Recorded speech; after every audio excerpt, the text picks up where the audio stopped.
Syederalun, dua pasangan calon bupati dan wakil bupati Aceh Tenggara periode 2017-2022 mengikuti uji mampu baca Al-Quran di Masjid Agung At-Taqwa Kota Caneh, Selasa 27 September 2016. Harus mampu membaca Al-Quran bagi yang beragama Islam.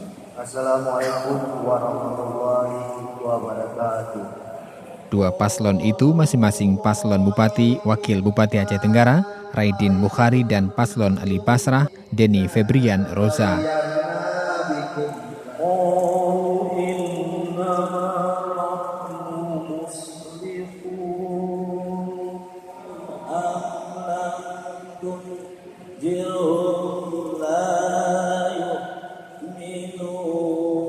Acara itu dihadiri Ketua KIP Aceh Tenggara, Dedi Mulyadi Selian, bersama Komisioner KIP, Panwasli Aceh Tenggara, Kasdim 0108 Aceh Tenggara, Mayor Widi Widayat, Wakapolres Kompol Imam, serta partai pendukung dan tim sukses.